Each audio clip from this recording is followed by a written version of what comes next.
Never do, never will.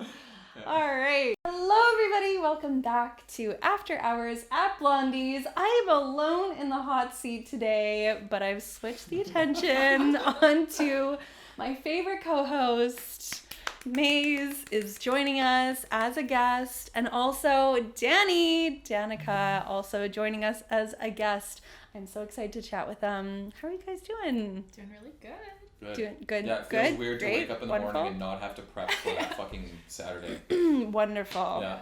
Oh my goodness. On other things. Yeah. It's like I have to wake up in the morning and I don't have absolute existential dread. Oh my goodness. I don't have to see you every day. Perfect place to start. Yeah. So Yeah. the reason why you guys were seeing each other every single day, let's dial it all the way back. Obviously you guys had your very first DJ gig in person, in front of people, being on a poster. Exciting.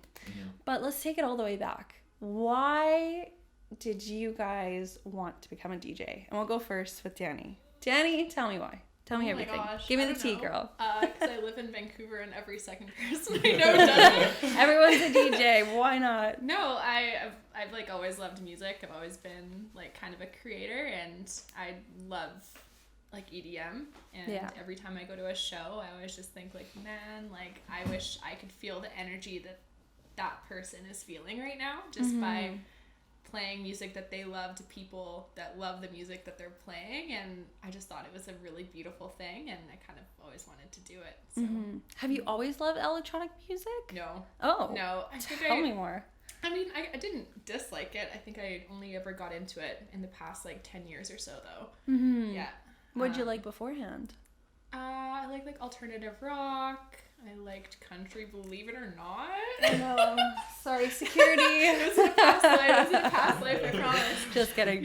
You can stay. But pretty much like I feel like once I found electronic dance music, I never really went back. Like I just fell deeper and deeper and deeper down the rabbit hole, and I'm happy that I fell because I still love it to this day. Still love it. Do you remember your first concert or your first experience? My first concert was Like Bare electric. Naked Ladies. Oh my god. Oh, no, very fun. my first like EDM thing I think was Seasons 2013 or something like that. Yeah, I think long I was like 14 time or ago. 15 years old. Yeah. Oh my gosh, little Yeah. baby. Yeah, it was really cool. It was really fun. I ended up winning like the Blueprint like meet and greet.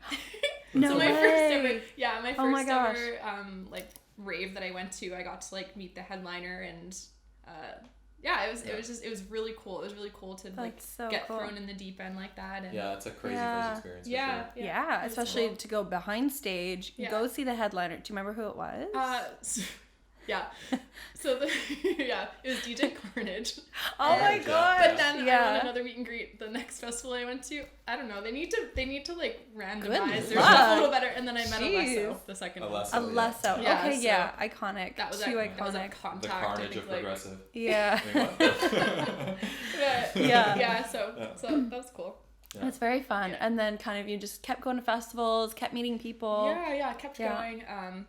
Kept going to little raves like that, and then my best friend Maddie actually, she was just like, "Hey, we're buying tickets to Shambhala," and I was like, "I don't know what that is." She's like, "Okay, you're coming," and I just turned 19 a couple weeks before, so like I was the youngest you could possibly be to go, and she forced me to buy a ticket. I went into it not knowing anything about Shambhala. $500. Like, oh my goodness! Yeah, I was like, I trust you. Yeah, and it was just her and I that went to Shambhala. I didn't know a single other soul there, and it was just like the most magical experience. And I was like, okay, I found my tribe. Yeah, if you're gonna go one place where you don't know anybody and feel totally accepted and like not uncomfortable, it's Shambhala. It's Shambhala. 100%. Yeah. Especially back then. Yeah. It was way more like very that. much so. And that would have been 27. That was 2017. 17. Nice. Yeah. So that was the year. If anyone remembers the year with like the rain. The huge rain during that was slushy. Oh my god. Second one. That was also my second year. Yeah. Jordan and I just spent the whole rain in the tent, and then I was just clopping around in my fucking shoes trying to dodge the mud the whole time. No, wait, that wasn't the one with the rain. I lied to you. That was the one with the fires. Oh, okay. And then rain one was 2018. You're right. Yeah. And so, okay, no, the rain one was 2019. 2019 was Mudbalaw. Mudbalaw. Sorry, no, I lied to you. This is the fires one. And then on the Sunday, it was a torrential downpour on the Sunday, which was like the most beautiful thing ever. Right. Yeah. There was a lot of. There was still rain. It wasn't the muddiest one though. Yeah. No, it was. Everything was so dry. The rain was like. It was. It was so needed. Everybody was doing the rain dance all weekend. I remember that. Totally. Yeah. And then, so what was Shambhala like for you in terms of like kind of getting into the culture, like of like meeting that kind of community? Yeah, I mean, I grew up kind of in a area or a vibe where it was very like, I don't know, it was very like cutthroat, and I just kind of felt like I didn't really have that like inclusivity growing up and going to parties back home. Like it was just very competitive and very, I don't know, like you go there and you're like, okay, I'm being judged on everything I'm doing. And going to Shambhala for the first time, I felt none of that. Like I just felt the opposite, literally. The complete opposite. Like just like polarities. And it was so nice to go there and just like feel like everything I was doing was valid, and that everyone around me had the same like mission statement that I had, just to like have the best time ever and to make as many friends as possible. And it was like quite a beautiful experience. That's amazing. I think that's what we all experience at our first Shambhalas, and it's so refreshing like all the time to hear that too. Is there one person that you still talk to now that you met that Shambhala? No, I don't think so. Yeah. I met some crazy characters that year for sure. That I still like have as like Instagram followers. So they're still like shout around. out. No one ever like. No, that you just hang out with. No. I think it was kind of nice. That was really nice. Like later years that I went, I feel like I knew a lot of people there, and it was really nice to have such a big community and whatever. But there's also something really beautiful about going to a festival where you're just kind of thrown in the deep end, and like you can make friends or you can not make friends or whatever. And at an event like Shambhala, you're gonna meet people that you vibe with. And definitely. I feel like it's so choose your own adventure, you know. True. You just go into Shambhala, you're like, I don't even know what this year's gonna bring, but it just always happens that way, that you like find the most magical experiences, like whatever's meant for you, right? Absolutely. Yeah. That's really cool. And then so after that, take me through the next couple of years into like before COVID, you're maybe what's going on for you? Yeah, so I came home from Shambhala. I spent a couple days at my mom's house. I was like debriefing and relaxing, and I came home, and honestly, I think I cut off like 75% of the people in my life. Like just people that I was like, we're not on the same path. Like you and I just don't really see eye to eye, and like nothing against you, nothing against me. We're just on different trajectories. So cut down my social group by quite a bit.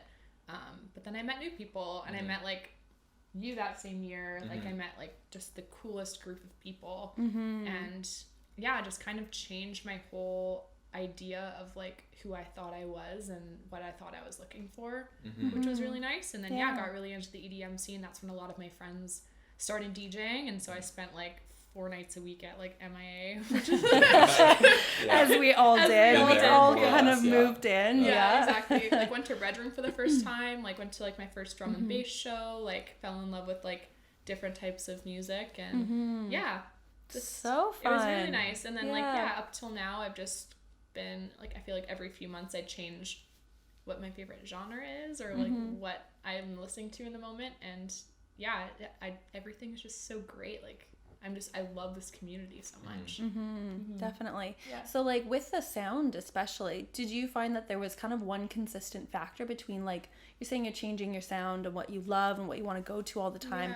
Is there like a consistency within that of like, oh, I really like the round bass, or like a drum snare, or like, you know, even weird stuff like that? But like, was there something that you were like gravitating towards in the different kinds of music?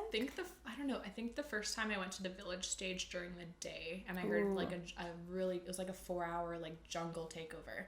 I was like, this is what I like. I love like a good like high BPM, like I love like UK drum and bass. So I feel like that's definitely like really high up there. And then I fall in love with other types of music all the time, but I think I always end up going back to drum and bass. Like I literally texted you like yesterday, and I was like, do you know we need to find a drum and bass show. I was like, we need to find a drum and bass show. Yes, there's tons of them out there. There's definitely so many that you could try. That's really cool though. So what would say, okay, so you started out kind of with drum and bass-esque, moved into guess house House. and techno. Yeah. And then now I'm really on like a progressive and techno train. Yeah. Drum and bass will always be like here, but yeah. It's always that one that gets you into it, that you're just like, I can't give it up. It's totally. You'll always be like in love with it, kind of. For sure, Yeah, that's cool. So house and jungle, progressive, very nice. Okay, we'll get to the gig in a minute. Yeah. Maze, how are you? Hi, I miss you. I know. What's going on? Well, I've been diverted to other things, but moving I'm back up in the now. world. I'm back. Yeah, exactly. Let that process and move on. And you've got your name on a billboard now. Yeah, you're just too good for us. And here we go. We'll talk about your names for sure. Okay, so tell me something I don't know. Tell me something that you haven't kind of discussed with us before, because now you're in the hot seat. I know we had our intro of like who we are, how we came to be, but like DJing and really getting into DJing, maybe give us like a little, like what your thoughts are on DJing. Yeah, well, I mean, I've always been obsessed with music, and even when I was younger, I didn't listen to electronic music. I listened mostly hip hop and R&B, but I love to sing. I listened to rock. I listened to indie. I listened to alternative, adult contemporary R&B, classical music. Like I listened to all kinds of music.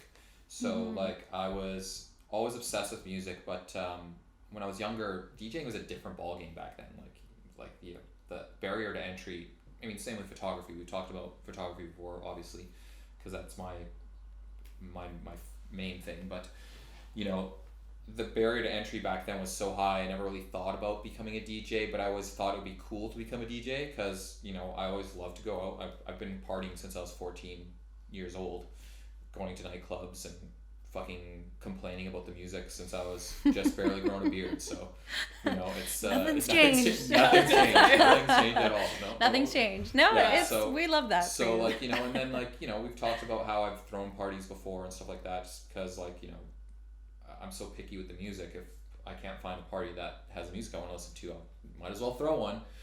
So anyway, for me, DJing was always something I wanted to do, but when I became when I started to go on the path of photography in my mid to late 20s, I had to give that all my attention. So anything I invested into myself financially, equipment wise, things like that, it was going to go to photography, because even up until that point, I didn't think music or photography was a career path for me. My parents were always like, you gotta be a lawyer, you gotta be a doctor, you gotta be an engineer, you gotta be I was like, okay. So fast forward now, with all that time I put into photography, and even throughout that, I've been, my journey with electronic music really started in earnest around, 2011 was when I really went head first. Like between 2007 to 2011, I was like dabbling with like, Ministry of Sound, electro house, kind of like that vocally house music style, and some deep house stuff with my cousin used to play all the time at Ginger 62 and all that kind of stuff, and he was a big Afro house guy. This is Rob Risk. Shout out Rob Risk if he ever sees this. He will. Yeah, and Rob Risk he's a huge deal in Vancouver, so it's like if anybody who's listening is in the nightlife scene, they know who he is. So anyway, what was I gonna say? So I was like, okay, well, even if I want to be a DJ, I need to respect photography as much as possible and put all my effort into that. So fast forward to now, I've reached a point in photography where like, I can't, like I can pour a ton of time into learning and studying and practicing, but like I've reached a level where progress is incremental as far as the craft of photography is concerned, not the business. The business you can always, obviously slacking off quite a bit on that. I could do better job marketing and following up on the business side of things to progress that. But I went to my friend Trinity's. This is how we all got started like really on this path. Is like Trinity was DJing at Sky's birthday at a cabin we were at. And she was the only person DJing the whole time, and she, her and I are friends, and she knows that I'm into the music and stuff like that. She's like, you want to take over? I'm like, I barely touch these things. I don't know. I've watched people do this, but I've never done it, right? And she's like, well, this is this and this and this. And after like 20 minutes, she's like, okay, go ahead. If you screw up, nobody cares. We're just at a party with 25 people. It's not a big deal. So and I did it, and I did what I would consider an insanely good job for somebody who just picked it up. And like I had people dancing on the dance floor and they were saying like I was such a good DJ, and I was just like, I've never done this before. This music's not even my music. I'm just doing it. You know what I mean? Yeah. So that was like in November or something of whatever that year was that I bought the Newmark, whatever it was. Was that like the 2020? Almost 2 years ago. Yeah. I guess, yeah. So I bought the Newmark Mixstream Pro maybe a couple months or a month after that, and started playing at my place, and then you were like, oh, this is cool, and then you were also like, oh, this is cool. And then we all started, we Yeah. were all like at the same party being exactly. like, what does this button do? And what does this button do? Oh, well, let's see what happens when they do this, you know? So we all, for all intents and purposes, started this at the same time, you know? You know, we've gone about it in different ways since then, but like we've started this roughly about the same time, and you know, you eventually ended up picking up the Newmark off of me, and I bought the RX3, and she's got her own RX3 as of a month and oh my god, I love it so so ago. much. Yeah, Yeah, I had it for like a month. maybe a month. Yeah. God, And it's so and nice. so you know, she's dove in head first, and I mean, what your results speak for themselves. I mean, you've got a regularly streamed podcast. You fucking play Live on Twitch what do you right have, like now. 20 gigs now at least, like paid gigs? Under my belt, probably around that. Around that, yeah. So that's insane. Awesome. That's really insane. good. Yeah, Thank and it's like, you know, and you know, so that's basically how it was. And you know, I mean, my musical journey with electronic music is I always listen to sets. So that's my biggest hurdle, is downloading music and having a collection.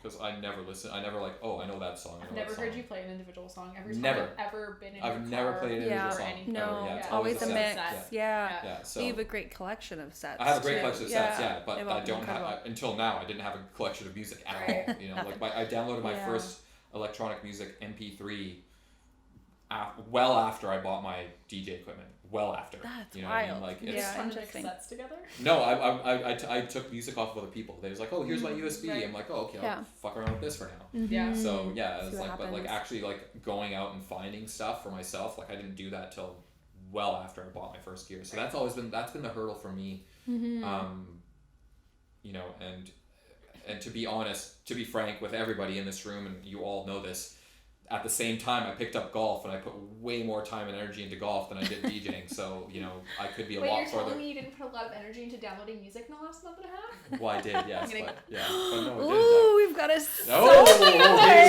we promised we weren't All gonna right. fight. No, we're gonna fight. Let's fight it out. This So is that's now the, this is I mean, Maury's this is all show. stuff that you kind of knew. You asked like if there's something I didn't know. You know, for the most part, this that's is great. Yeah, that was kind of how it went for me, and you know,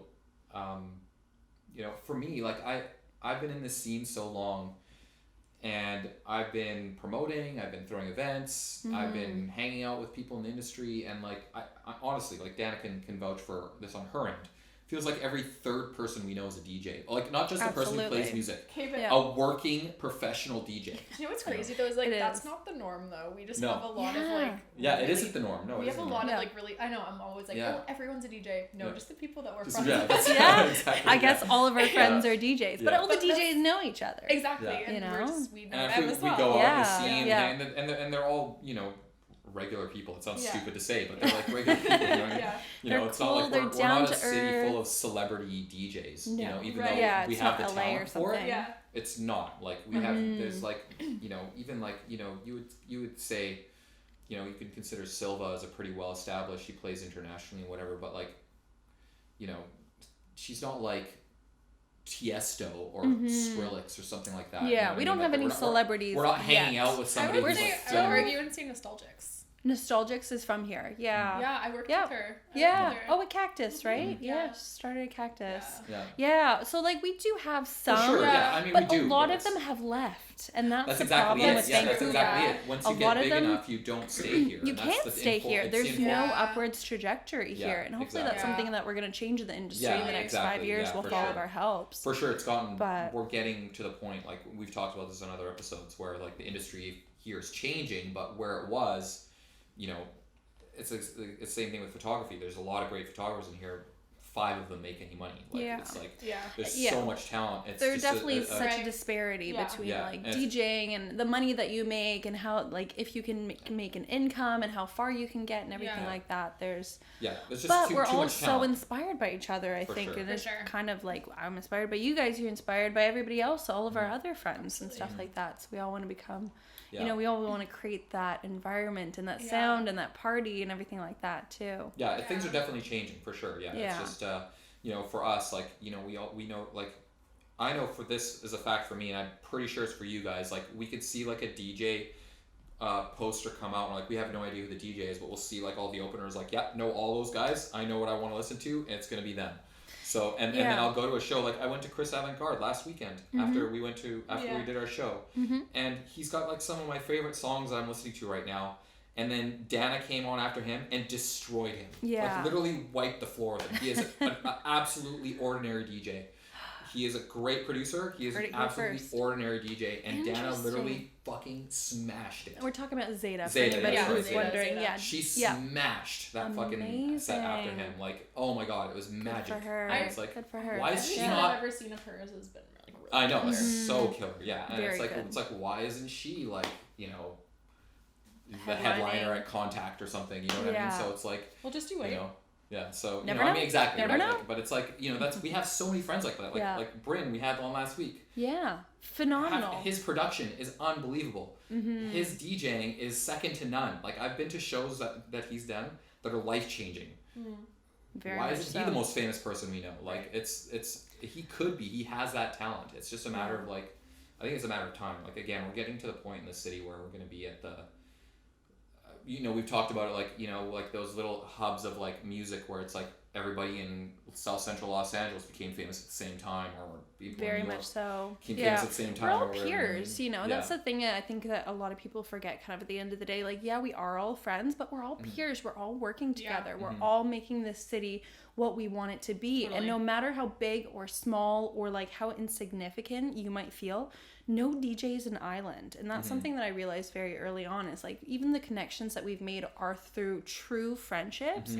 Now that we're all working professionals, we have to kind of balance that too. Yeah, that's an exaggeration here, but okay. You know, but you'll eventually But hey, don't listen to me because guess what she's done? What have I done? What'd you do? Talk about what Connor? Oh. Yeah. I don't want to talk about it. Okay, that's okay.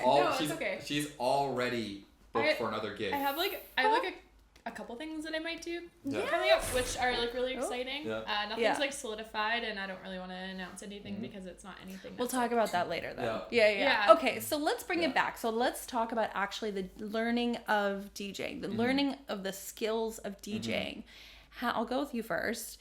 Because we love to hear from you, but what people have heard enough of me. No, just kidding.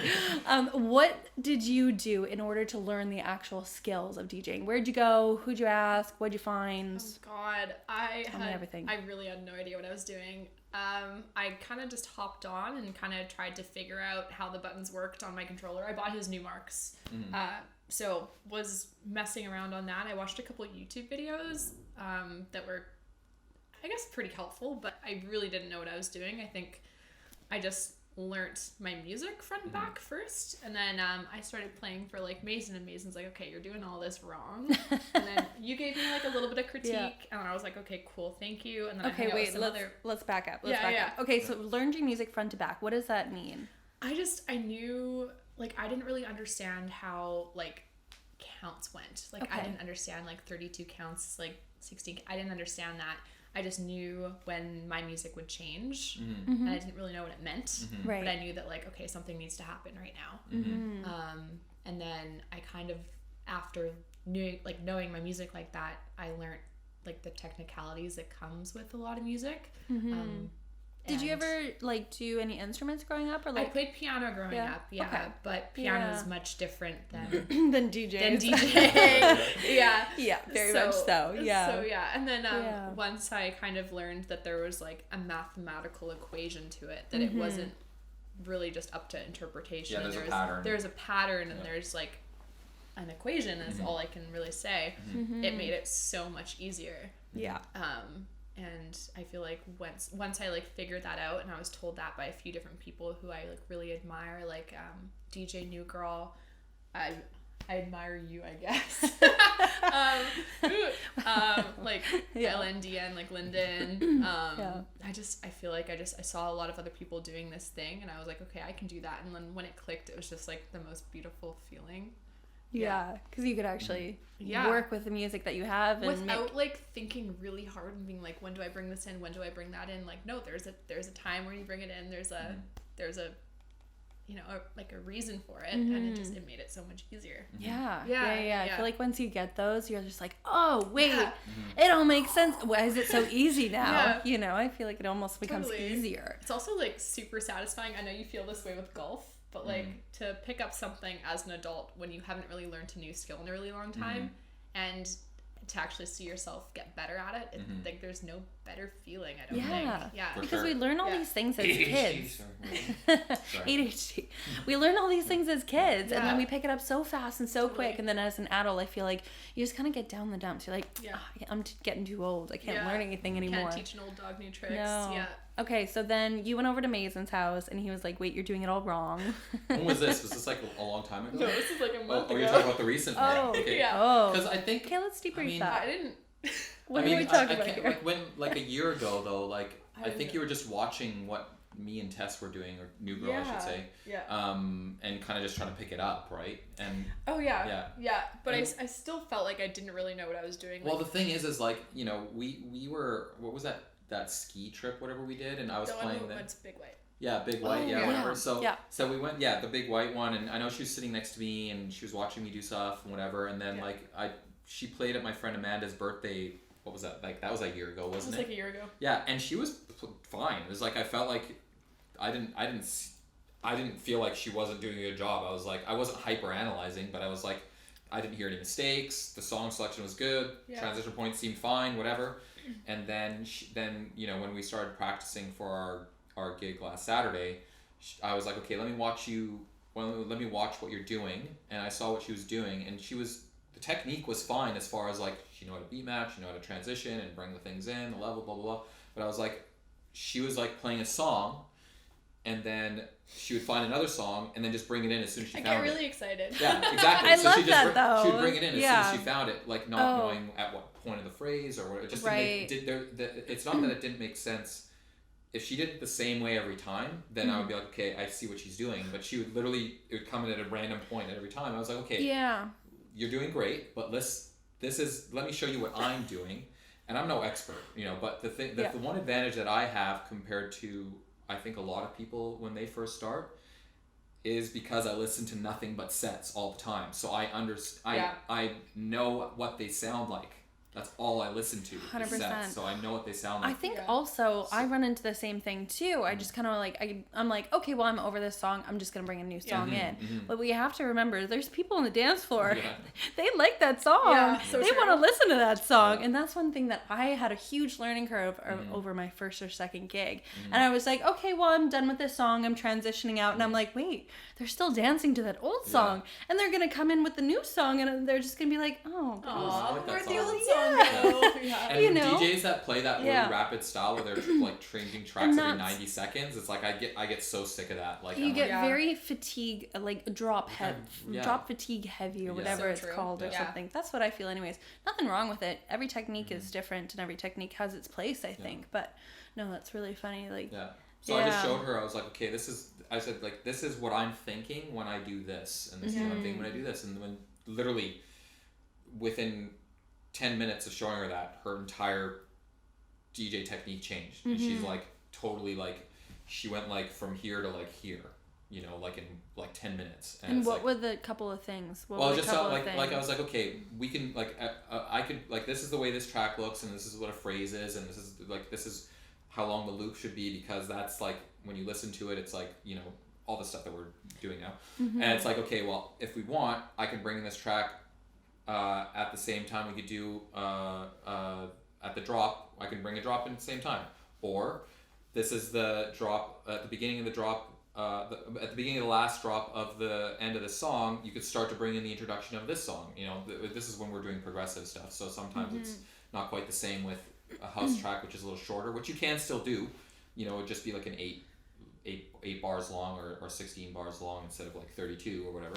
But it's just the kind of like the ideas of like, you know, this is maybe where we're bringing it in here, or we can do it from the beginning of the track, or maybe from this drop, or just stuff like that where it's like actually having an intention behind what you're doing instead of just being like, okay, if I'm ready for the track, let's bring it in, right? And that little just shift in perspective, and she was just off to the races. Like, you know, and it's just a matter of just practicing at that point and getting used to that, you know. And just to be honest, like when we were playing at our gig this Saturday, you were the one that was like really dictating, like, this is where I want to do it here. No, I don't want to do it here. Let's do it here. And it was just like, I was like, okay, you're killing it right now. Like this is like, I agree. Yeah, that actually would be better. There to like help me out. But it was like, yeah, no, but it was like, this is like, you know what, you're right. This is better. You know what, that's a good idea. Let's do it. It's like, it just made sense because you were portraying an intention that I was like, yep. I could see you conferring up there too. Yeah, exactly. Yeah. So. How did you feel about all this? Okay, so tell me, walk me through what you thought about that. About like the gig or like the pre-gig? The pre-gig. Okay. Yeah. Yeah, I mean, kind of like I said, it clicked after he kind of explained that, and it felt really nice. Mind you, like, we're both progressive heads, so like mixing a progressive track is a lot different than mixing a house track. Very much, because you go from a transition that's like a minute and a half, a minute sometimes, long, yeah, to like a 10-second transition yeah. sometimes. You're like, I don't have enough hands. Yeah, it's very different, and like I will say, like for myself, house is not really my genre of choice. So a lot of the songs that we picked up to play for Bikini Board Shorts, our first gig, there were new songs to both of us, and so that was a little bit of a learning curve for sure, but also I feel like I feel very powerful now because we can mix songs that we barely even know. So songs that we really do know and songs that we really do like progressive, like techno, I feel like are gonna be so easy. It's just gonna be a lot easier. Yeah. I feel like once you've gone into that like harder genre to mix, almost faster, the rest of the stuff becomes so easy. But it's so funny because everyone I like speak to is just like, no, house is the easiest to mix, and I'm like, but it isn't though. It is if you want to be very generic with your mixing style. Like if you want to be like just bring in the track at the end of the track you're in, you bring in the beginning of the next track. If you just do it that way, where you're just matching up the intro with the outro, sure, it's easy. Like it's just, you know, very simple. If you're doing any like freaky stuff, then but if you want to actually be a little bit more like stylistic, exactly, or like even like make a different choice, keep the energy at a certain level or whatever, then you have to think about other things too, you know, and like we were doing transitions that were like sometimes a minute long plus transitions, playing house music because that's what we just wanted to do at the time. So it's like we didn't do it all the time, but like there were some times where we were doing that, and it was just like, you know, we were doing so many different mixing styles during our set that it was just like, you know, and then when the other DJs played, I noticed that their style was a little bit more, you know, repeated, a little bit more it's probably because we don't know what we're doing. We're just like trying a bunch of different stuff. But that's sometimes how like really organic, cool, natural things start. Because if you don't know how to do something, I heard about this quote one time. It's like you need 3 friends: the new friend, the old friend, and the friend who's wild, wacky, and crazy. You know, and the wild, wacky, and crazy one's going to show you different things that you'd never possibly think of, and you could possibly come up with a different transition or like technique or something like that because you don't know any better, and you're like, wait, I love this. This is awesome, right? Yeah, I mean, we were, you know, when Tim wanted us to play the party, and we agreed to play together, it's because we both have such similar tastes in music. It's not like completely exactly the same, but you know, there's a very strong overlap. Very strong overlap. Yeah.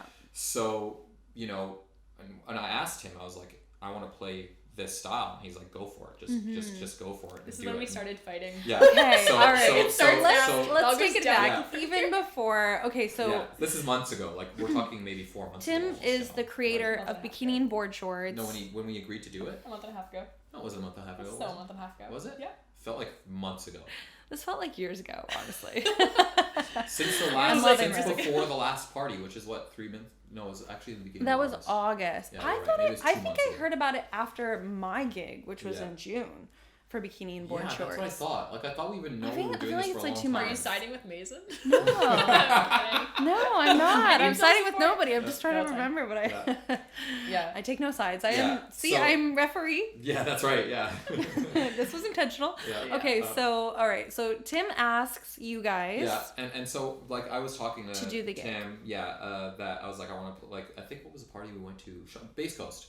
Yeah. So we went to Base Coast. So I've known since Base Coast. Okay, That so I was was the away last during gig. Base Coast. Yeah, So but you we must have knew before. we knew before that we were playing together. It was very much like I loved him. He was Yeah. very much like, maybe you guys can play the show. Yeah. Da, da, da, da, da, Yeah. If you guys figure stuff out. Yeah. Da, da, da. Mm-hmm. It wasn't like official. So I didn't start really I thought it was official. So. So Yeah, you he really started picking preparing. music. No, I was picking music, but I was picking progressive.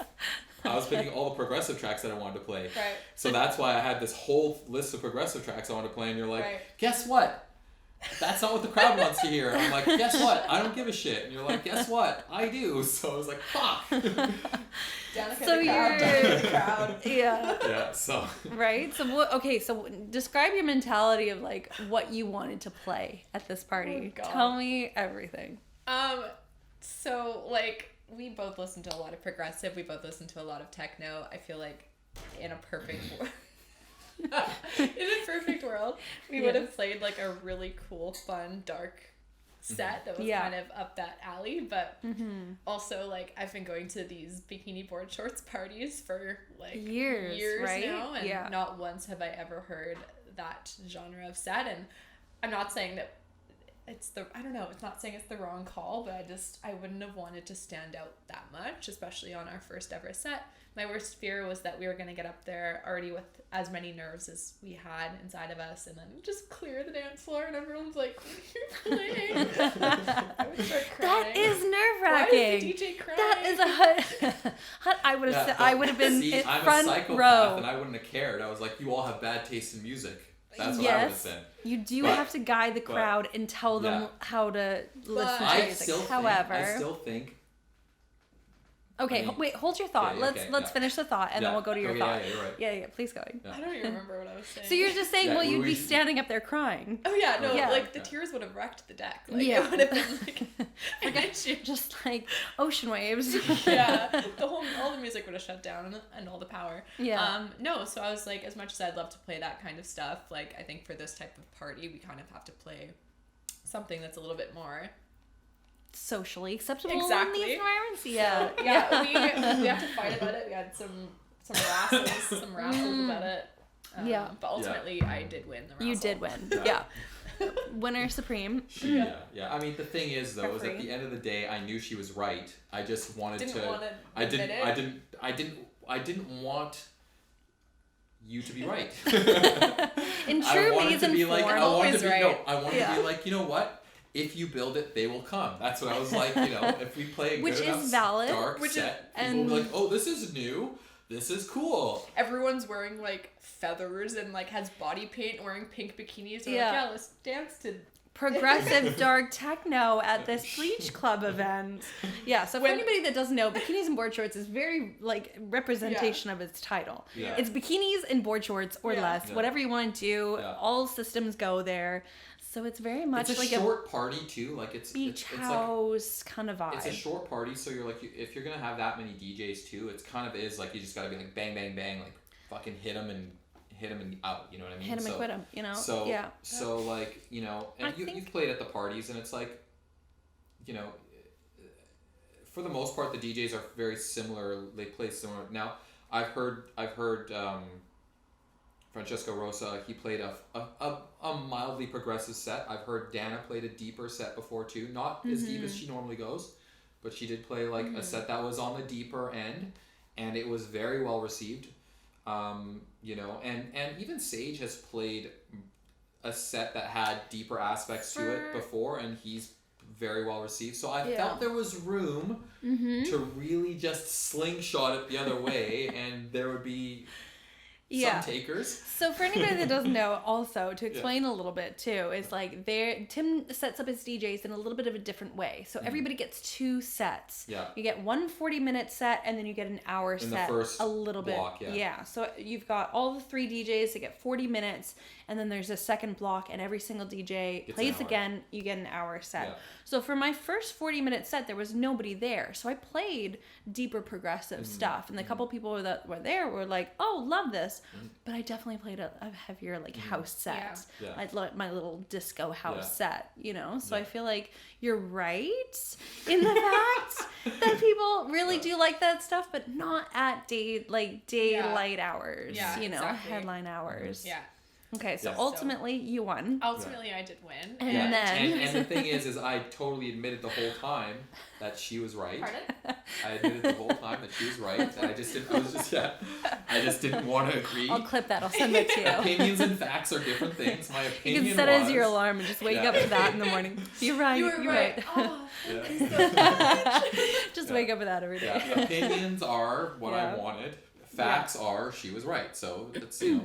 Okay, so Yeah. you come what to it an was. agreement. So we adapted, and I was, you know, I had multiple technology issues that plagued my journey into getting ready for this. But at the end of the day, we did manage to pull stuff together, and you know, I thought we did in the moment. I thought we did good enough. You know, wasn't perfect for sure, but I thought it was good enough, and I saw the crowd's reaction. They were happy with it, so I was like, okay, we fucking got away with it. Mm-hmm. And then, like, you know, I've gotten enough feedback from multiple people to know that we smashed it. Yes. We did an awesome job. Mm-hmm. we messed up a few times. We did, yeah, but that's you know, okay. So does everybody. Yeah. I Yeah, and the didn't thing know where is- the quantize was on my first gig, and I was Yeah. just like, well, What is? what Quantize. where the quantize button was. It's when you make it. That's fake. Okay. just so you know, you've had it on the whole time, and it's what allows if you like try to line up the beat On on the the loop. grid, yeah. that it snaps to it much more readily. If you don't have the quantize on, you are literally micro. So it'll keep Adjusting. jumping. Okay, so the quantize button, Yeah. basically when you have a 4-bar, 8-bar, whatever bar loop, Mm-hmm. it will automatically calculate how it stays in time Mm-hmm. with the track that's playing. Gotcha. Right? Instead of, if you don't have the quantize on, it'll act like natural vinyl decks and it'll just drift so much and it'll skip Yeah. a lot. Ooh. Yeah. Yeah. Where is this button? I think it's pretty much like you there's have it one on. It's a tiny little. button. It's a little black button with a red dot in the middle. Yeah. Right on the top right You're corner gonna have of to the. send me a photo of this Yeah, button. yeah. As a side It's note, on yeah. by default. Usually. One thing that Nightcraft did, and I recommend this to everybody when I was learning how to DJ, is he messed up every single button and like reset all of the settings, and I had to put it back to where I needed it to be because that was a huge learning lesson for me, Really? especially on CDJs. Yeah. Ooh. So Yeah, because definitely. every DJ's gonna go in there and fuck with the settings and. Oh yeah. Yeah. You're like, 100%. it's her first set. No, I've had that happen to me. Anyways, that's a different Really? story. Yeah. It's terrifying. It was very infuriating.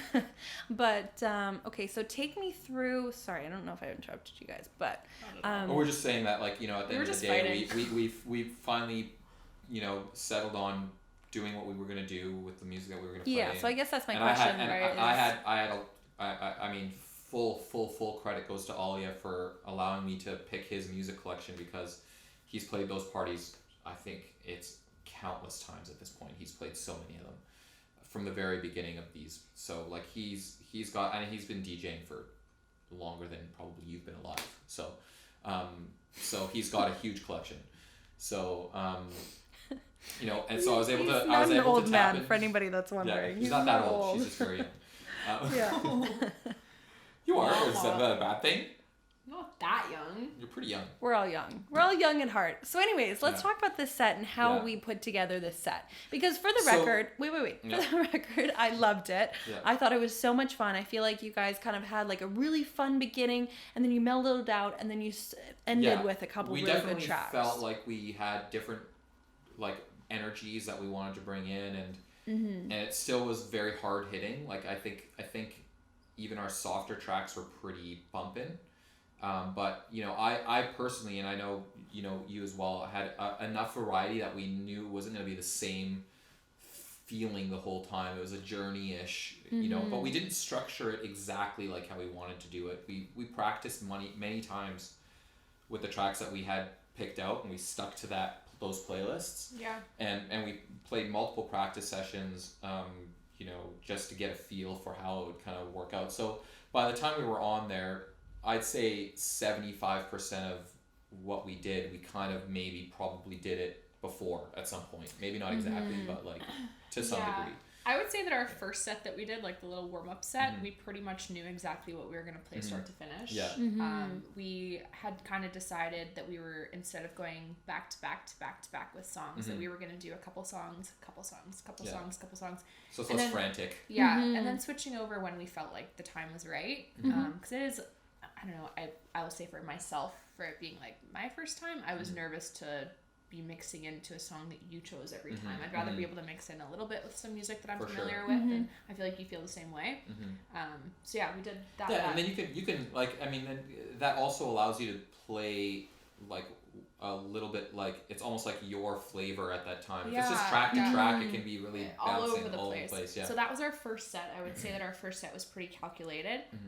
And then for our second set, I didn't know what songs. It totally, I think we totally just. Because I saw you guys conferring, maybe I'll do this song, maybe do that song. I'm like, did they not plan this? I'm like, what's going on? Tell me. Yeah. So I think my playlist had like, we both had our own playlist. Mine had like 70 songs. And I curated it to 70 songs that I knew that if I played any of them, I'd be happy with the result. Yeah. And I think I had like 40, 45. Wow. Yeah. That's a lot of songs to bring to an hour-long set. A lot of songs that like I meant to play that I didn't play, but also I'm so grateful with the way that everything went, and I'm still happy with the way it turned out. But yeah, I can't wait to hear the recording. I don't want to hear it. Because the thing that I told a lot of people this, especially like I've talked to DJs since, you know, I've played many times in front of people. That wasn't what was scary. It was how different it was when the volume is that loud. Like it was so viscerally overwhelming, like with the volume, because the first set was, the volume was, you know, fairly quiet, but the second set, the system was, we're ready to go now. Like it's like at full bore, and like the amount of volume with the bass and like the booths and everything, and like you're trying to get in your headphones, and it's just like there's so much hitting you all at once. I felt physically overwhelmed. You know, it's an ADHD thing too, when you're having too many loud noises happening. It is a symptom of that, but I wasn't ready for that. Like, because and I've sat there behind DJs and I've, you know, watched them play in the full volume, so I get what loud music's like, but like to have to like actually do the choosing a track and trying to beat match it and trying to listen for this and bring the levels in or whatever, it's like I was not ready for how crazy that was. So that kind of hit me in the face, like for the first, like I'd say the first 20 minutes of that, 30 minutes of that, I was like kind of physically like in like adrenaline mode. Yeah. You know? How'd you feel? Yeah, I felt the same. Like the first set felt super easy. Yeah.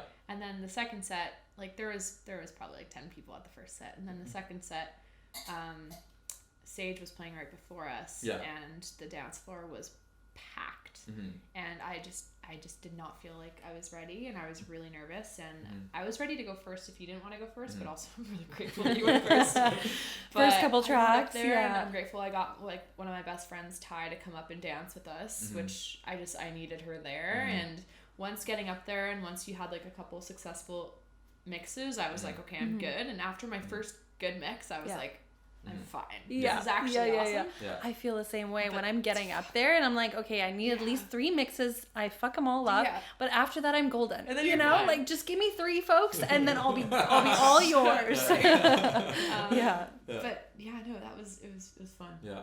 Amazing. Yeah, really and I definitely saw that the crowd was into the tracks that we were playing for sure. Yeah, loving it. I'm grateful for all the tracks that we played, and like kind of like I was saying a little earlier, like I'm really glad that we didn't like plan everything out. Yeah. Like I'm glad that we like kind of just like felt it, kind of thing. Winged it. Yeah, and to be and like I said, all credit due. Like you definitely, like I deferred to you a lot to the direction we were gonna go in, because I was like, you know, I don't really know. I was like, whatever, and you're like, no, this is better, and I was like, you're like, well, how about here? And I was like, you know what, you're right. You know, it's just like, you know, for me, you know, I just kind of was like, again, fight or flight a little bit because of just the overwhelming amount of like physical sensation. So I was just like, technically all I know what I'm doing, but am I on like, you all am of a I like sudden. emotionally know what I'm doing? Not really. And she was My fragile. she was there kind of Yeah. like, nope, this will be better. This is good. And she like, oh no, what the fuck? How do we do this one? And I'd be like, okay, I got the technical thing here. Like we kind of like like we were able to like help each other. kind of like puzzle piece our strengths and weaknesses in the moment. Yeah. Which What is- were you basing that off of? Or you just kind of... Just probably just feeling it, right? I don't know. It's so funny because like while we were practicing together, I kept on thinking to myself, this would be so much easier if I was by myself. But I didn't really say it out loud. I was just like, this would have been so much easier if I was doing this solo and I could pick every song that I was playing. Yeah. But then like when we actually got up there and were doing it, I was like, oh, I'm so grateful to have you there. Yeah. First gig nerves. And just like even if I knew exactly where I wanted to mix something in, I'd still be like, hey, that good? And he'd be like, yeah, it's good. And I'd be like, yeah, it's good. Getting those little external And validation. a little like reinforcement for sure makes you just a little less stressed out about it. Yeah. Exactly. Very much. Yeah. Very Yeah, much. so- Yeah. Yeah, thanks for being my... Oh, that's the first sweet thing you've ever done to each other. Just kidding. And that was history in the making, folks. Oh my gosh. Okay, so we talked about the good. Let's talk about the boo-boo. You guys you had a couple of hiccups. Let's talk about them. What was a little hiccup? I don't know. Like there's one track that near the end of the last set where we just kind of like fucking threw it in.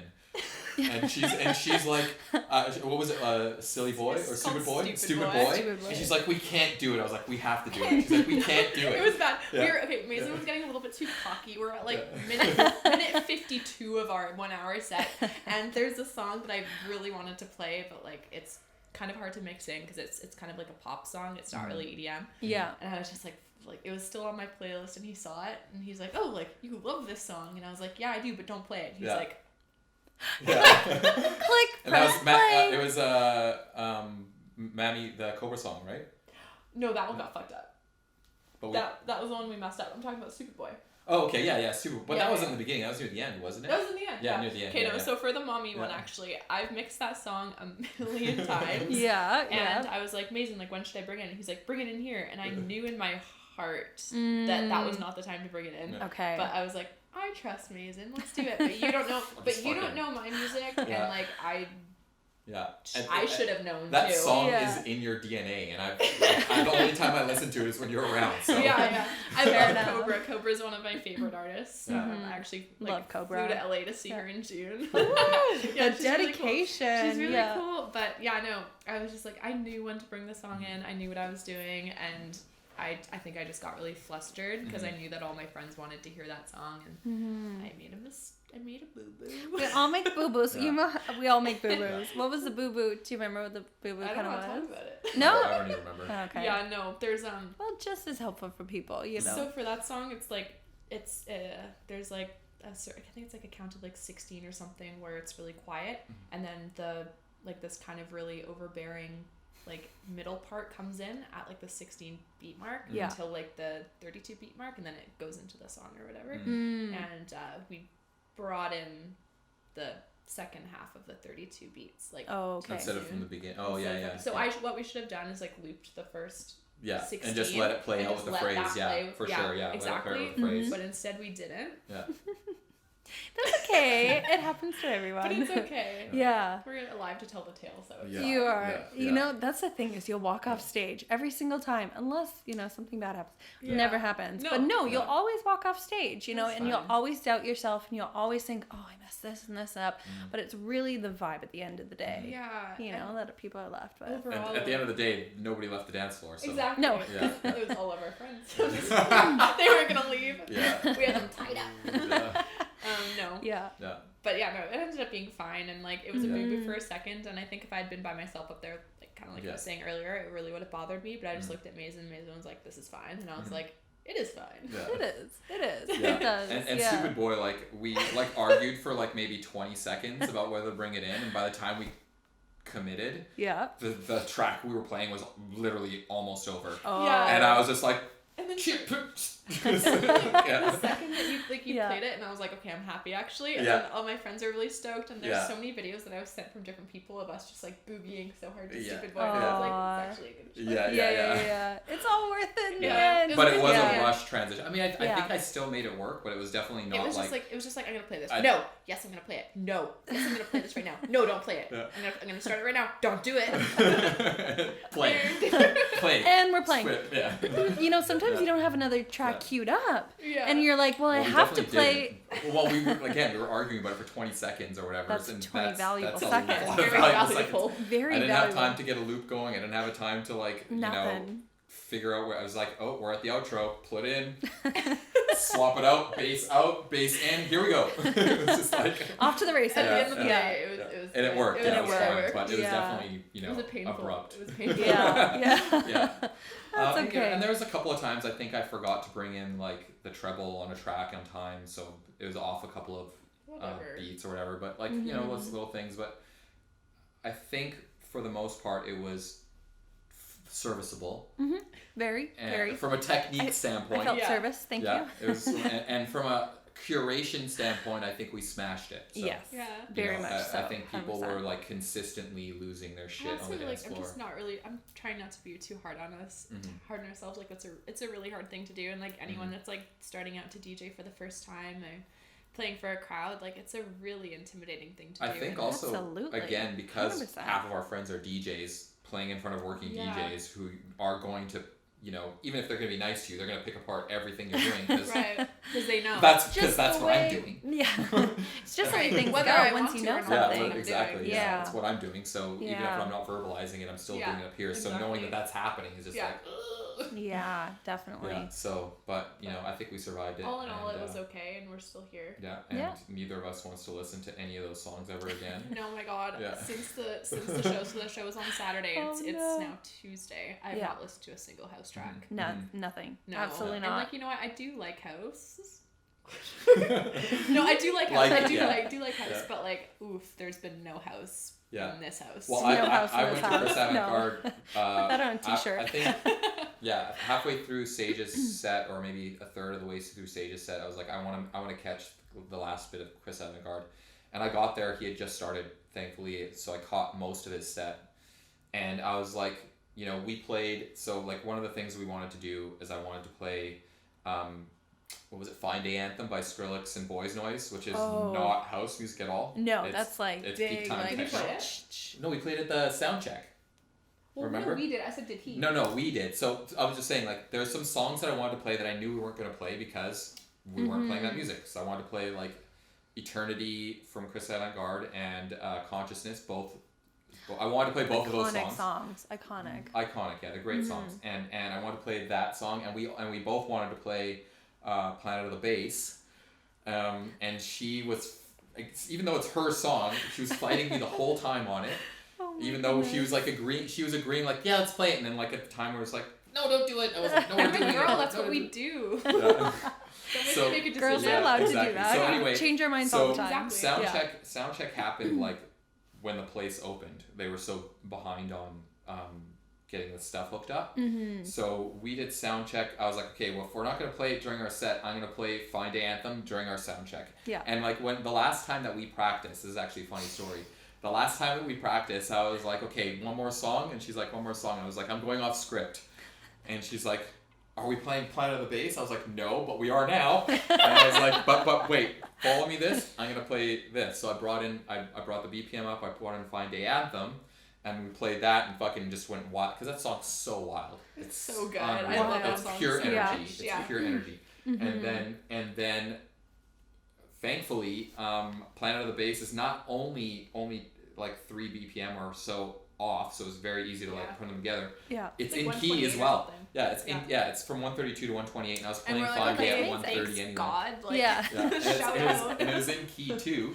Yeah. So again, we're practicing at home, so we can fuck around and do whatever we want. Yeah. And there have been many times where we're like, oh, let's try this again, and we bring the tracks back. Like we did that all the time. It worked like way better than So we looped we looped the end of Fine Day Anthem, which is like it's just like a pretty intense like techno like kick. something like that. Anyway, so and we brought in Planet of the Bass, which is nothing like that song on any level. But then we added like the kick of we just kept the beat in. We just kept the loop in and kept playing the tracks. It was magic. It was magic. And it worked so well. Match made in heaven. And I was like, well, we have to do that live. And you're like, in the moment, you're like, yeah, that's a great idea. And then and when we got there, it's like, no, we can't. And I was like, no, we're doing it. And they're like, no, we can't. So I was like, is that what my voice sounds like? No. Absolutely not. But maybe. No, but so I was like, okay, for sound check, I'm playing Fine Day Anthem because it's only just 3 of our friends, Tim, the sound guy, and the lights are on full blast. So it didn't fucking matter. That was the time. Yeah. So we did it, and then essentially the doors were open, so people started showing up. So I was like, well, we're putting in Planet of the Bass. Yeah. And then her friends. Do you know Planet of the Bass? I have to go back and look at this. I don't know. It's a parody song. It is not. It's a masterpiece, is what it is. For everybody, go look up Planet of the Bass, pause DJ this. Crazy Times. Go look it up. It's our Halloween costume. Yeah. We're not a couple or anything, but we do everything together now, so. Careers together. You're like, damn it, first one forever. Yeah. So anyway, so then people were coming in, and then we had our friends there, so I was like, we're bringing it in. And she's like, okay. So we brought it in, and it fucking obviously everybody's like, they're so hyped up from the first song. I mean, guys, do yourself a favor. You haven't heard Fine Day Anthem by Skrillex and Boys Noise, it'll change your life. Yeah. And then Planet of the Bass, if you haven't heard that, it'll change probably change your life in a completely other direction. Listen, but then come back. Yeah. Or play them at the same time. If you have the ability to blend them together, also recommend. When you have your decks right there in front of you, go ahead. DJ Zyden and Dani remix. Yeah, exactly. Very soon. Yeah. Ooh, coming to your office. Yeah. So, and then, obviously, all of her friends went nuts because they know how much she loves it. And it's a hilarious song anyway. It's just so fun. Amazing. Yeah, I literally woke up didn't I tell you that morning? I was like, guess what song I have in my head? Like, could you message me good morning? And I was like, whatever. And I was guess what song's in my head? You're like, Planet of the Bass. I was like, ding ding, you win the prize or whatever it was. But it's obvious, right? Yeah. We'll get back to you with the prize earnings. So we'll circle back. So then we played that, and then we just went into our set, and it was just fine. Like it was like, I mean, it's a silly song. But anyway, but the point I was trying to make is that I got to hear all the songs that I wanted to listen to during the set that day, because I went to Chris Avantgarde, and he played both extended versions of the song all the way through. So I was like, let's go. Love it. Very nice. And then he had some other stuff. He wasn't a very special DJ, but his track selection was awesome. I mean, it was all dark, progressive, heavy. So washed the house music out of my mind. Like, here we go. And then again, I mentioned at the beginning of our podcast that Dana played this unbelievable fucking set after that. Zeta, yeah. Yeah. Zeta, yeah. So anyway, so I was like, you know what? This night could not have went more perfect. We smashed the set. Everybody's happy. I got to hear all the music I want to listen to. I'm happy. We're all happy. Yeah. Were you happy? Pretty happy. Pretty happy. Yeah. Amazing. Good. What? Yeah, so great success. Yeah. Okay, so learning lessons. Walking away from this set, what do you think you're going to do differently in your next set? Besides never DJing with each other ever again. But unless we're playing progressive. I'm just kidding. I'll let you go first on this one. The lesson that I learned was Danica's always right. Excellent. What are you going to bring into your... Everyone should learn. Danica's always right. I'll consult you. I'll call you. Not be a famous house DJ. Okay. And these are good things, though. And I mean, and it's really fucking loud. And I'm so happy I bought the headphones that I did, because my old headphones would not have been able to handle that at all. It would have been an absolute shit show. So, shout out to Pioneer for my new headphones. They had no part in hooking me up with them. I had to pay full price, but the way you worded shout that, out. I was like, all right. But they're great quality, and I'm happy with the purchase. Gigs. My earphones were literally it's the ones that you gave you sold me, and they're fantastic to listen to. No noise canceling. I couldn't hear a damn thing for 10. They just don't have enough gigs. volume for nothing. No, and so Zeta listened to them, Dana listened to them. She's like, you can't hear. How are you mixing? Yeah. So headphones are key, is what I'm trying to say. Yeah. And I'm shocked those little V-Modas are actually, you're playing with those. They're incredible. And you're like, they fucking work fine. I was They're like, amazing. that's crazy. Yeah, I love them. Yeah. So. Okay. So learning lessons. Yeah. The main one from a technique standpoint was just the difference in like how much harder it is to do the little things when it's just that loud and there's that much vibration and there's that much volume and like with all the stuff going around, like I think it'll be easier doing it the next time obviously it'll get easier and easier, but like just doing that the first time I was like, it's definitely like a punch in the face, like wow, this is a different ball game. Very much. Like it doesn't, because I've played live in front of people before, like I played like 4 hours straight at floater boating.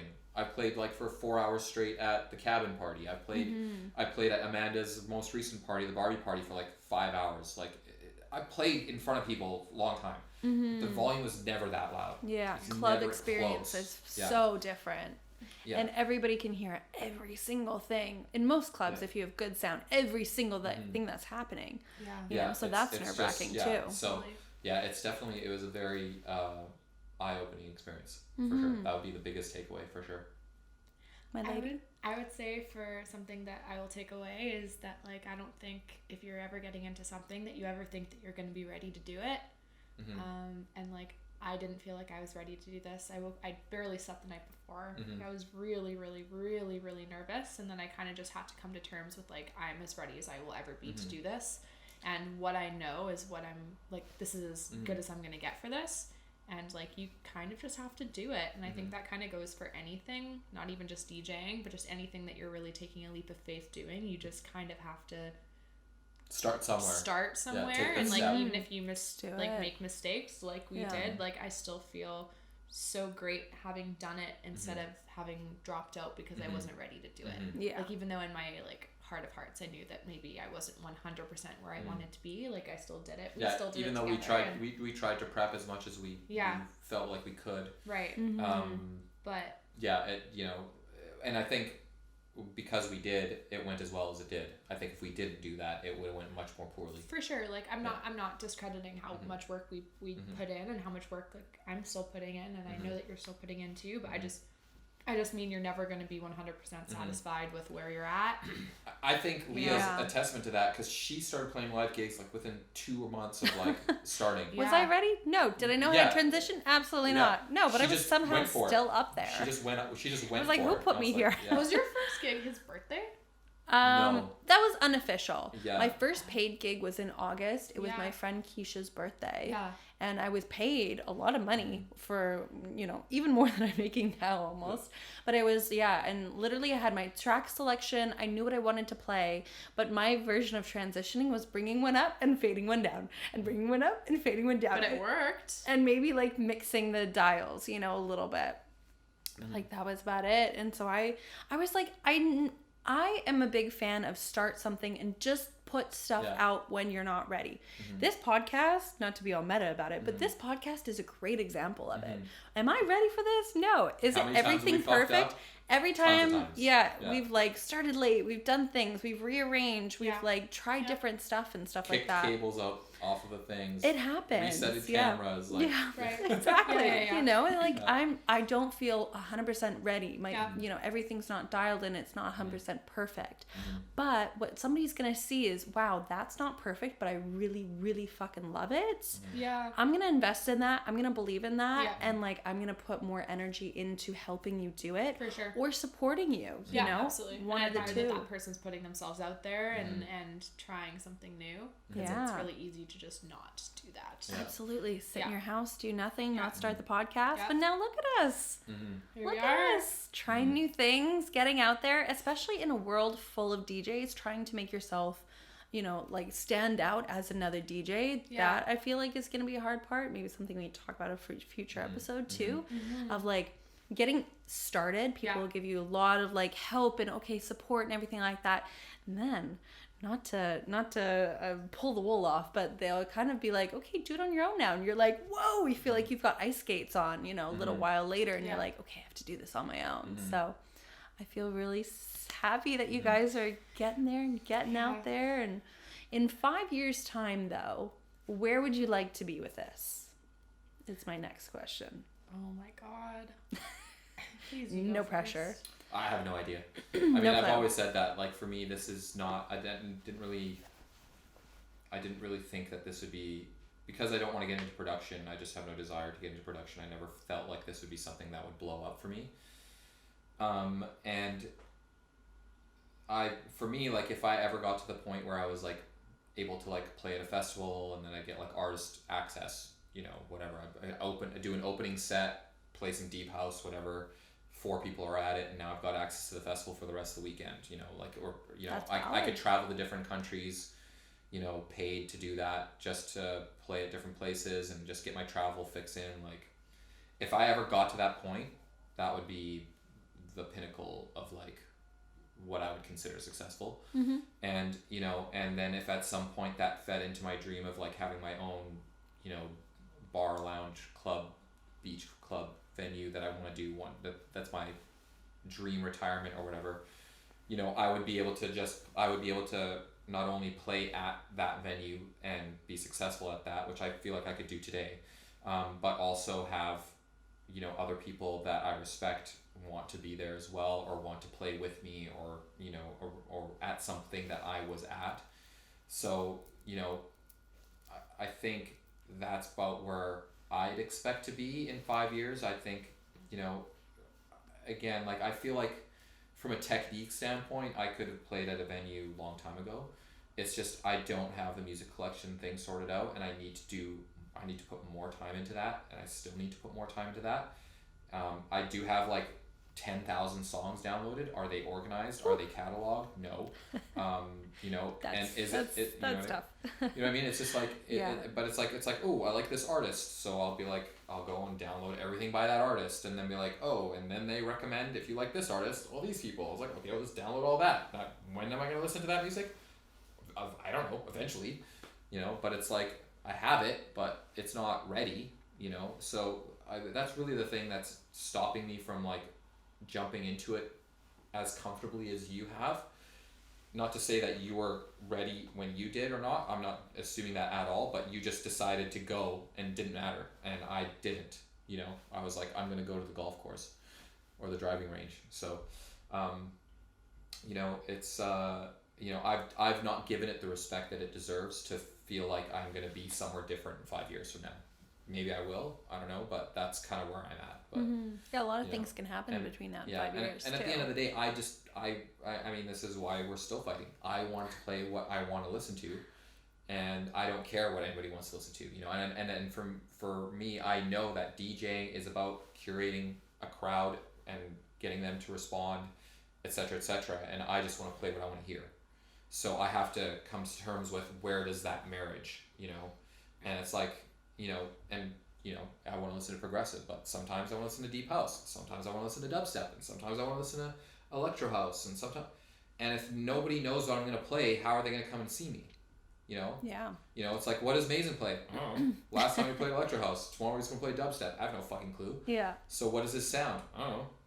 So, who knows? So if I don't have, like, a set thing, nobody's going to come and see me. It's very, you know, I can't go to a club and be like, I'm going to play progressive, and everybody's going to expect me to play progressive unless, like, everybody on that lineup is playing progressive. Mm-hmm. You know, and that would be the only way it happens. I couldn't, like, headline it. Mm-hmm.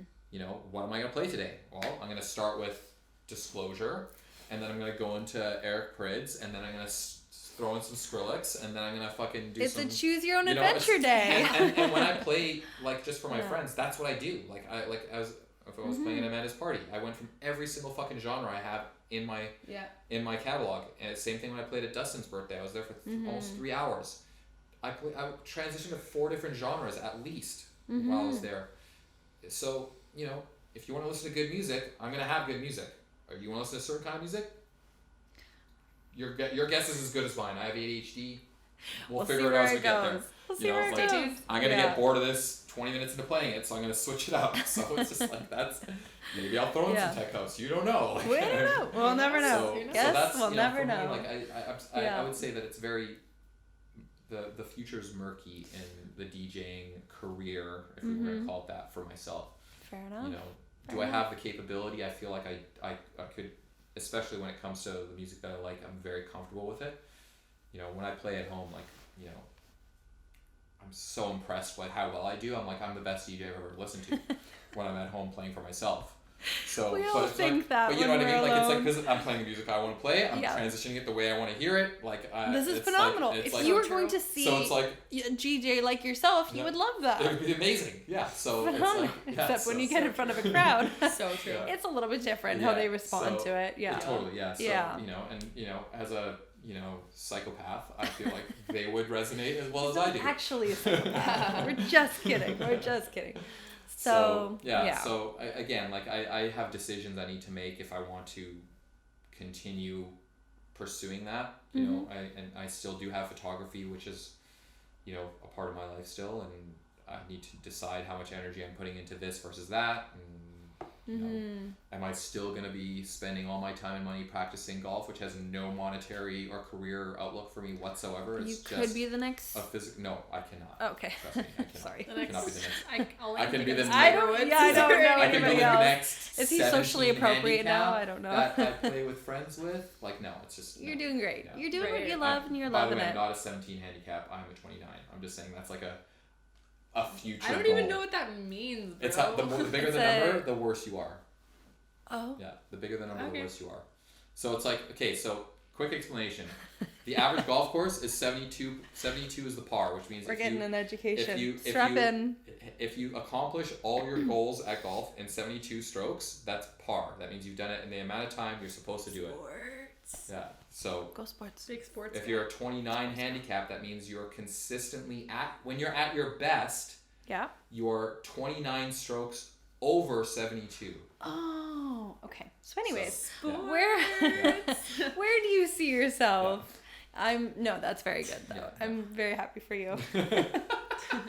I don't know if that was the appropriate response. Uh, But, okay, so 5 years down the line, Yeah. where is Damn It Dani? Not Damn It Dani anymore. I'm like, honestly, in a picture perfect world, like, I would love to do this as a job. I really, really would. Yeah. I don't really know if that's realistic, or I don't really know how that's gonna go or anything like that. I think first and foremost, I just want to be an artist.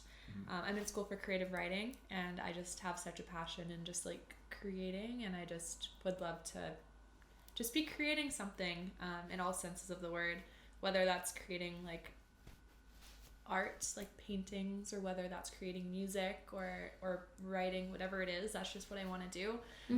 This isn't something that I want to give up, and it's not something that I'm gonna like I mean, you've put invested aside. quite a bit of your time and money into it, so Yeah. you're serious. For sure, and it's also something that I genuinely really enjoy. Like when I find myself with extra time, I find myself on my controller. Like I don't find myself watching Netflix anymore, or watching TV. I find myself finding new music, playing with the music, and that's something that I really have a passion for. So in like a perfect world, I would really like to start streaming on Twitch in the next like little while. You hear that? You hear that, everyone? I just need Leah to help me out. I need you to help me 'cause Absolutely. I don't know what equipment I need or anything like that. So I got you. Thank You'll be you. streaming on Twitch like tomorrow. If it were help up me. to Let's me, go to the store. Let's go to the store. Best Buy. We'll sort you out. Yeah. And then yeah. In addition to that, I would just really like to. I'd love to like try producing. I tried geting into it. Am I allowed to? Of course, you Can can I talk talk. about everything on You here? can talk about whatever you want. Anything. Okay, Nothing is so- off the table. Okay.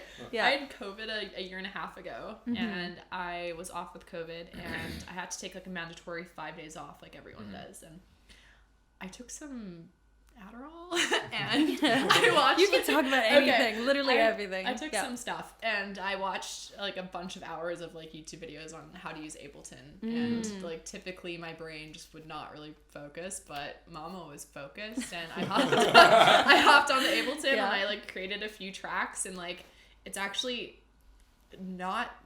I think it's easy to do. Maybe it's not easy to do really well, but it's easy Yeah. to just kind of like start making sounds and playing around. So I think that's something I would really like to focus some energy on at some point. Yeah. And kind of just see how it goes. And if it doesn't work out, it doesn't work out. But I would still like to give it a try and see where it goes. And yeah, in like a perfect world, in 5 years, I'm traveling with my 5 best friends, and we're going from festival to festival, and I'm so.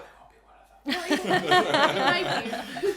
knows? Maybe. And just like showing them like gratitude for like supporting me and for like coming to our first set, and like just I'm so grateful to have the friends that I have. Yeah, the girls that showed up, like they could not have been more. Not even just the girls, like everyone that showed up. I'm just super grateful for, and like in a perfect world I'd like to like repay them by like showing them some really cool experiences. Yeah, that's amazing. Yeah, not to toot my own horn, but do you want to hear about my evening and how I got there? Please, Oh my god. Yeah, let's hear it from your part, because we've been very like blinders. This, like it's us. Like, it's all about you. Okay, so I napped all day, and I had this amazing nap, and then I woke up and had a terrible nap after, and I couldn't wake up for some reason. So I was just 2 naps. 2 naps. Never do it big 2 day. Big day, yeah. 2 nap day is not a good day. Not a good day. You want a 1 nap kind of situation.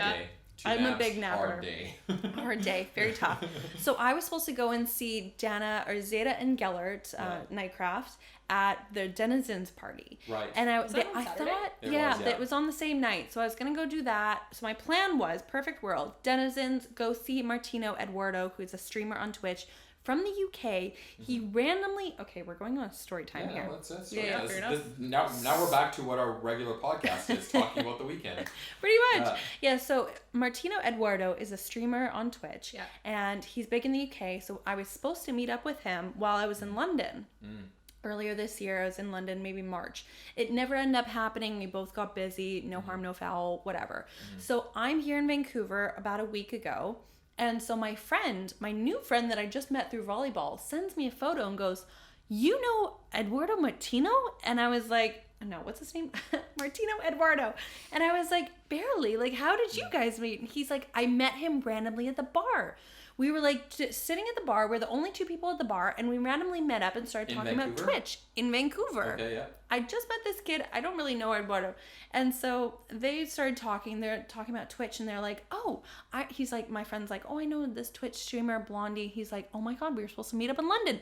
This is so random. That's so funny. And it was like the most like crazy thing. And so Eduardo was like, I'm doing a Twitch stream on Saturday. I wouldn't have messaged you otherwise, but because I found your friend, he's like, do you want to come? I was like, okay, sure. So in a perfect world, my Saturday, I would have woken up early, done my makeup, had a great day.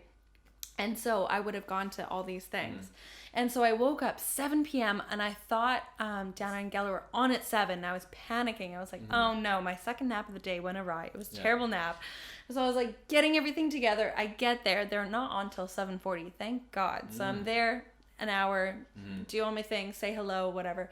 So I go to Martino and I was like, I don't really know this guy. I don't know what the vibes are. He's like, show up at this brewery. Don't tell anybody that you're coming. It's bring your own beverages, but there's gonna be beer there. And I'm like, what am I walking into? So random. I was like, this is so interesting. So I show up, nicest guy ever. We get on the decks, we start chit-chatting away. We've got the best DJ chemistry, and we're flying in tracks, right, left, center, blah, blah, blah. And then he goes, wait, don't you have to go meet up with your friends who are DJing for the first time ever? And I'm like, I do. I told him about it. Yeah. Oh, nice. I told him about it because I was like, I can only come for a little bit. So I was late from Denizens, going to Martino, and I was like, and then I was like, I'm pretty sure you guys are on at 12. And so I was like, you know what? It's 11 o'clock. Let me just double check that they're on at 12. No. You guys were on at 11. And I was like, so I like gathered up all my gear and I like flew over there. Promptly stripped, put on my little outfit, got there in the stage, down at in front of the stage, and watched you guys. Phenomenal, loved the whole thing. And then Martina was like, well, come back. And I was like, this is so fun. So I went back and I met another Twitch streamer. And so we'd end up, us 3 going back to back until 2 a.m. So that was how my week went. Whoa. It was my Saturday afternoon. Busy Saturday. 7 p.m. That Saturday was loaded. Like there was so many things going on. There was a lot going on. So that's why, like, on top of everything, I'm just grateful for the people that came. Yeah. Because there was a lot of other options. There's so many. But I was like, I have to be there. I have to go. My friends are DJing for the very first time. Oh my goodness. Yeah, and it was actually pretty busy. It was pretty busy. It was packed. Yeah. It was pretty busy. It was a very good dance floor. I wasn't sure how it was going to be. Yeah. But first party of the non-summer, right? Mhm. So Yeah. people kind of go into hibernation a little They bit. do a little bit. I'm feeling that. I'm So- feeling a little bit of hibernation. So, That's yeah. okay. So, We're all yeah. here. We're all human.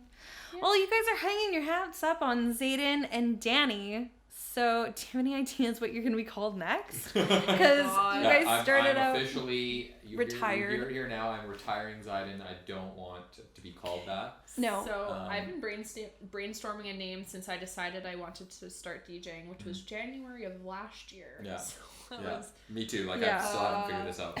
so if anyone Yeah. has any ideas, please. Can we tell them about the one that the panic attack? Okay, yeah. Yeah. Yeah. Okay. Can we get some feedback on Danik attack?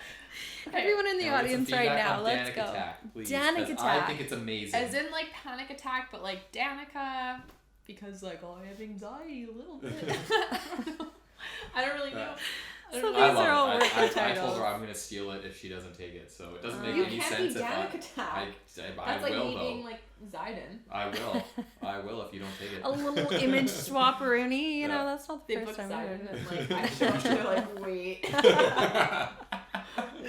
They're like, Yeah. what's going on? Yeah. Who's playing here? We also had What? I mean, you guys all have to watch Planet of the Bass, so this makes sense. But we were thinking maybe Danger and Dance.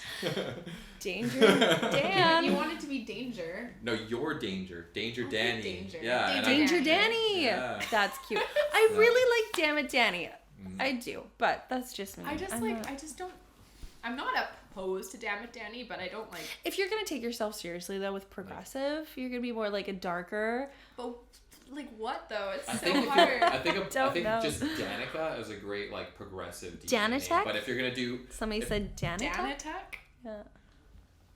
Danitech. But I think if you were Yeah. gonna do drum and bass, Is it Danny Tech or Danitech? Danny Tech. I don't know. That's Yeah. That's That's an cute. option. That's cute. But I think if you're about gonna it. be like a Option. drum and bass DJ, I think Yeah. Danica Attack would be awesome. That would be kind of fun. Yeah. That'd be kind of fun. Yeah. Yeah. Yeah. Danica would be like, you know, right. the progressive moniker, but Danica Attack would be the drum and bass like Watch let's out. go. You're yeah. never gonna know what you're Yeah. gonna get. Yeah. Well, There you you go. better watch these two bright young individuals in the next 5 years of their career, because you never know what you're gonna get, but you're gonna get a good time, that's for sure. So Yeah. thank you guys. Thank you so much for being here. Thank Yeah, you all thank for you. being here and listening. We will be back every single Wednesday, unless we're not, at 7 p.m. Pacific Standard Time. Yeah. Check our Spotify, our YouTube, and finally my Twitch. Big projects to come. Who do we have on the pod next week is Sivs. Wow. DJ Sivs in Yeah. the Hey, house. guys. I'm so excited, beyond Yeah. thrilled, and a huge lineup of beautiful more people after that. So please stay tuned, subscribe. I don't know, do all Yeah. the things. Do all the things. Hit like, subscribe, share, Thank you. Retweet. retweet. Just, do you tweet anymore? Reblog. Re-X? Reblog. Please Re-X. reblog, and we'll see you again Yeah. very, very soon. Bye. Bye. Very nice. Very Very nice. nice. Very nice, very nice, very nice. Thank you. It's very easy. You know, we're just hanging out with friends. And Just hanging out.